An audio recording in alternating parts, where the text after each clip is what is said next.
So today I'm going to open a reflection on art creating unique spaces for social transformation. But first I'd like to make sure that you're all alert and bushy-tailed, so I'm going to begin with a little interactive exercise. If you're on your computer, I'd like you to open a small text window to type in. Otherwise, grab a pen and paper. I'm going to give you 10 seconds to write down your own answer to a very important question. And 10 seconds isn't long, so don't overthink. So here is the question. How does someone live their life with integrity?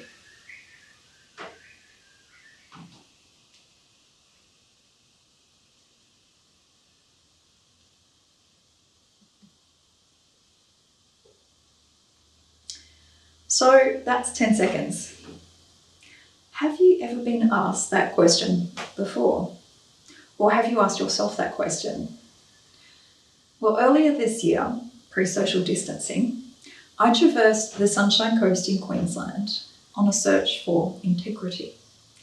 I had a nice little A-frame that said, "Your advice, please," and equipped with a questionnaire that posed our aforesaid question, I invited unsuspecting locals into the discussion of what it is to live with integrity.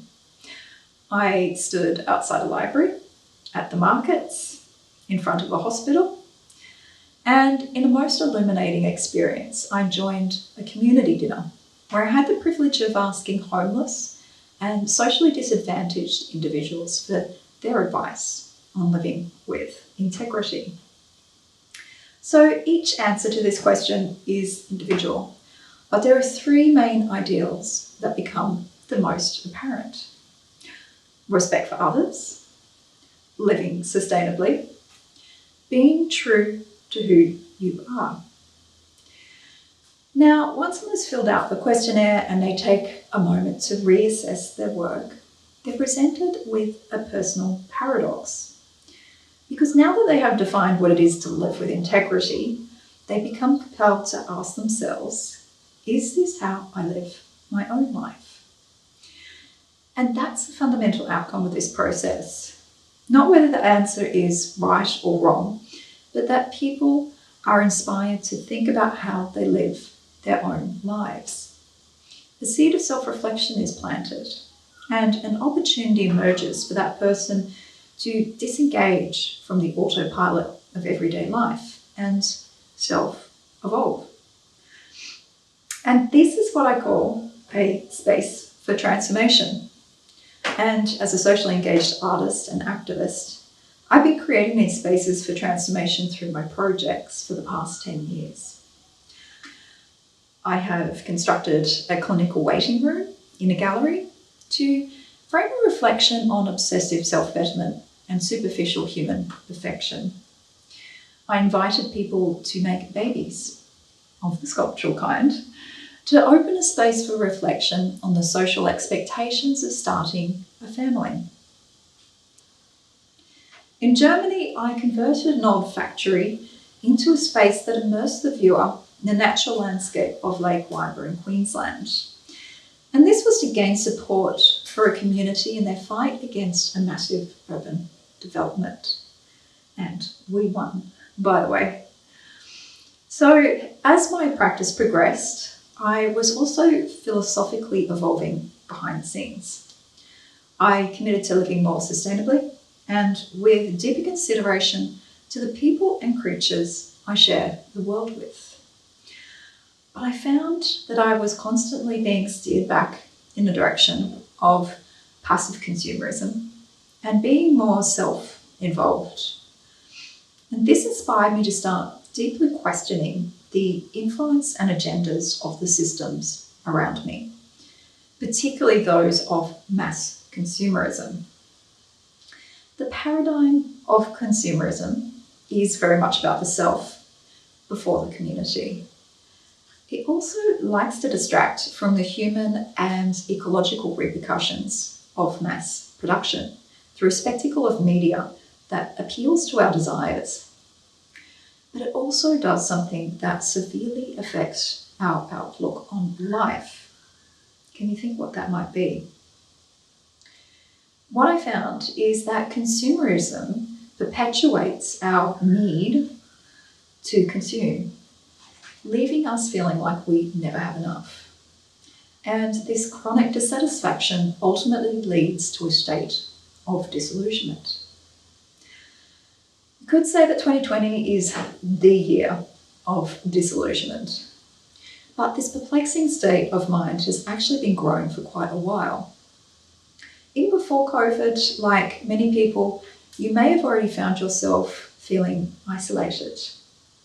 And in the face of climate change disasters and systematic prejudice and injustice, we're also feeling more disempowered than ever. So are you thinking, what has this all got to do with art? Well, in 2018, empathising with this pandemic disillusionment, I decided to focus my art projects on unravelling this state of inertia. So by this time I'd come to realise that art's real power for change was anchored in its capacity to profoundly engage audiences. So with this in mind, I started shaping my projects around generating intimate experiences. And this was achieved particularly through the creation of spaces for interaction, participation, and collectivism.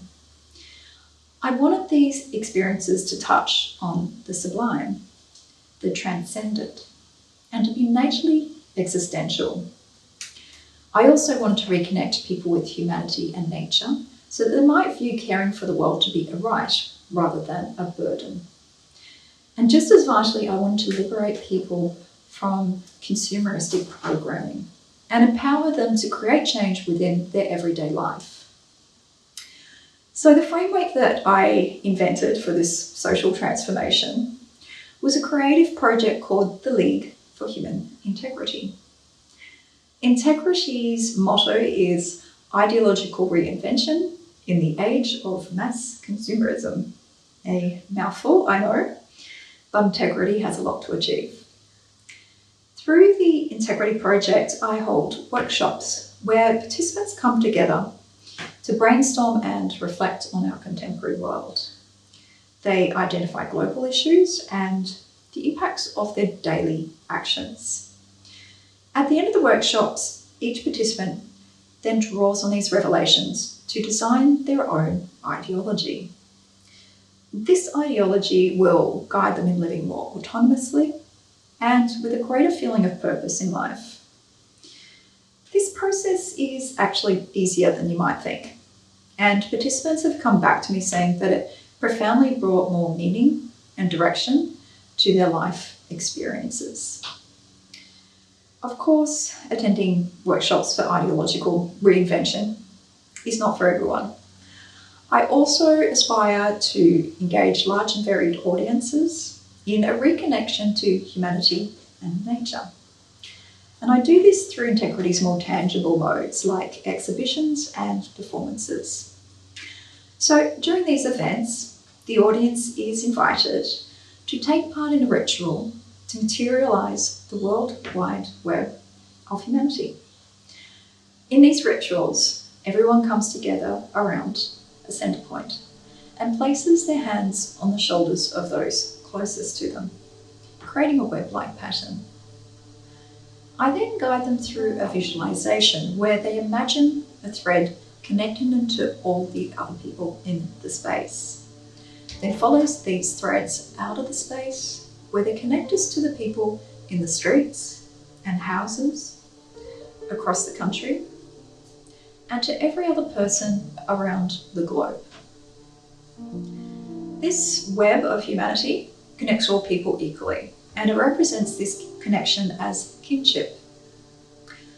I then guide the audience through a reconnection with nature, reminding them to abandon their anxieties of not having enough, because nature already provides everything we really need. And that is why it's vital that we protect and respect her. As cosmic as this ritual sounds, it's actually deeply effectual. It creates an intimate collective experience that involves the audience in a focused reflection of what is really important in life.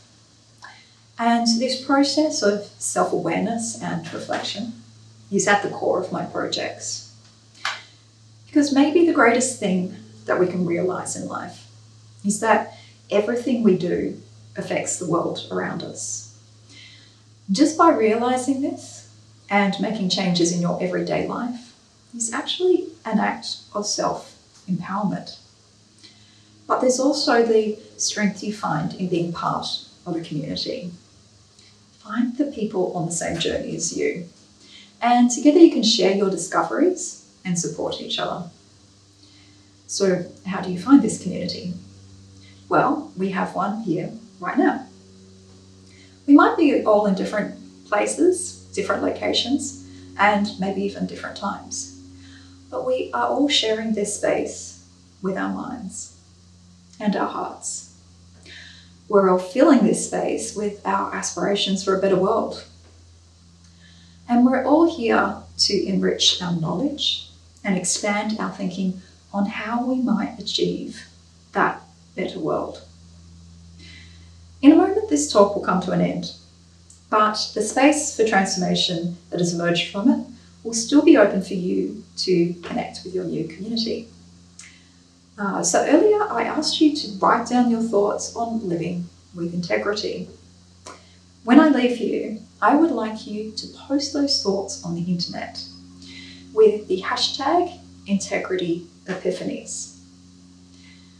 Then begin to explore your new community's posts and start a conversation or two. Secondly, I'd like you to find a spare half hour over the next day or so. Revisit your discoveries on living with integrity from today. Identify what really resonated with you and think of ways to put those ideals into practice in your everyday life. Because everything you do creates change.